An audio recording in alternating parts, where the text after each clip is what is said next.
Quando a gente pensa nos filmes do estúdio Ghibli, você vai pensar logo em filmes gigantes, mundos mágicos, criaturas fantásticas e aventuras que parecem quase sonho. Filmes como A Viagem de Chihiro ou Princesa Mononoke são exatamente assim. Eles criam um universo completamente novo e cheio de simbolismo e fantasia. Mas existe um filme do estúdio que faz exatamente o oposto. Um filme que não tem magia, não tem aventura épica, não tem grandes vilões para derrotar. Na verdade, ele parece mais um pedaço da vida real. Esse filme é Eu Posso Ouvir o Oceano. E essa é uma característica muito boa desse filme, que às vezes eu acabo colocando ele como favorito. Porque enquanto a maioria dos animes tenta criar um mundo extraordinário, Eu Posso Ouvir o Oceano faz algo muito mais simples e talvez muito mais difícil. Ele tenta capturar como realmente é ser jovem. A história acompanha Taco, um estudante que, anos depois, começa a lembrar de acontecimentos da época do ensino médio. E esse detalhe muda completamente a forma de como vemos a história. A memória são coisas estranhas, tipo, elas não guardam tudo.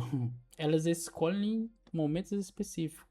Uma conversa, uma viagem, uma pessoa que apareceu na nossa vida de forma inesperada. E anos depois, essas lembranças continuam voltando. Esse tipo de narrativa aparece muito nos dias atuais, como o belíssimo filme Your Name. Os protagonistas tentam entender por que sentem conexões com alguém que talvez nem consiga lembrar direito. Existe uma sensação constante de nostalgia, como se algo importante estivesse acontecendo, mas estivesse sempre escapando da memória. Eu Posso Ouvir o Oceano trabalha com uma sensação muito parecida, só que sem nenhum elemento sobrenatural.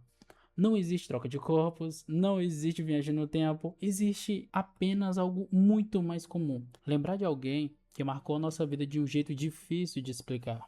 No centro da história está Rikako, uma estudante transferida que chega na escola e imediatamente aparece diferente dos estudantes. Ela é distante, reservada e muitas vezes parece carregar algum tipo de frustração que ninguém ao redor realmente entende. E o interessante é que a Rikako não é uma personagem difícil de gostar.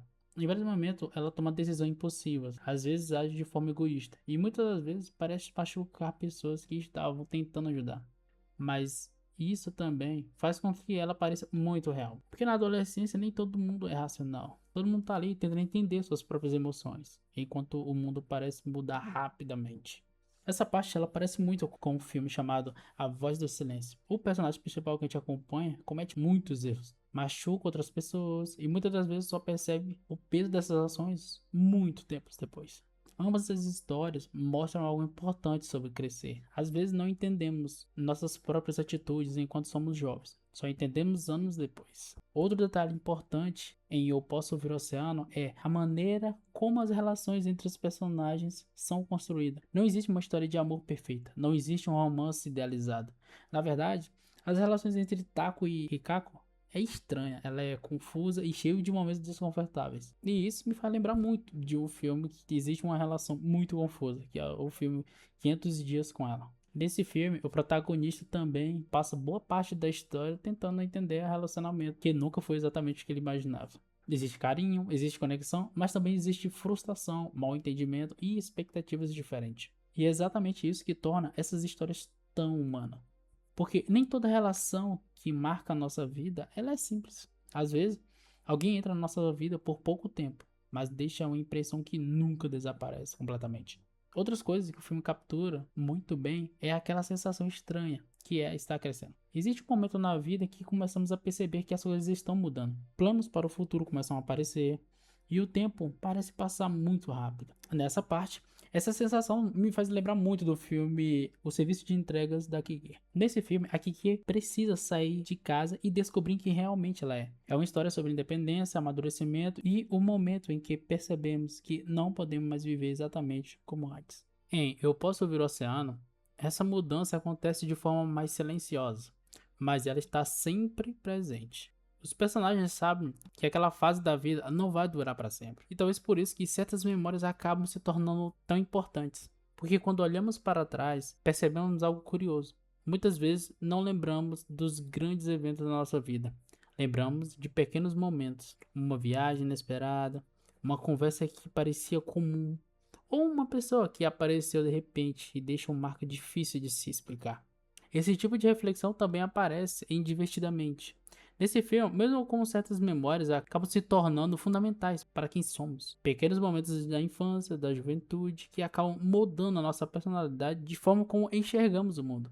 Já no filme que estamos conversando, mostra exatamente esse processo, mas que de maneira mais sutil, sem transformar emoções em personagens, sem explicar tudo de forma direta. O filme simplesmente mostra pessoas vivendo suas vidas e deixando pequenas memórias pelo caminho. E talvez seja justamente por isso que ele divide tanto o público. Algumas pessoas acham que o filme é lento, outros dizem que quase nada acontece, mas para quem já passou por aquela fase confusa da juventude, o filme pode parecer estranhamente familiar.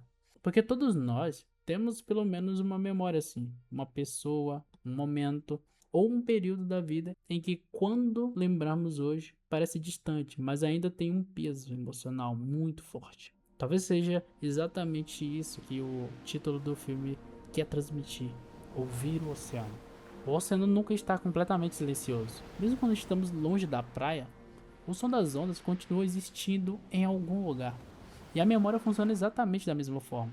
Mesmo quando a vida segue em frente, certas memórias continuam ecoando dentro da gente, como se fossem ondas que nunca passaram completamente. E talvez seja isso que o filme tenta mostrar, que crescer não significa entender completamente tudo o que aconteceu. Às vezes crescer significa apenas aceitar que algumas pessoas passaram pela sua vida e deixaram marcas, e se tornam parte de nossas memórias, mesmo que nunca saibamos exatamente por quê. E agora eu quero saber uma coisa: qual filme que já te deu essa mesma sensação? Aquela história que faz você lembrar de um momento específico da sua vida. Porque no final das contas, talvez todo mundo tenha uma memória assim, como um som distante do oceano. Uma lembrança que mesmo anos depois ainda soa claro.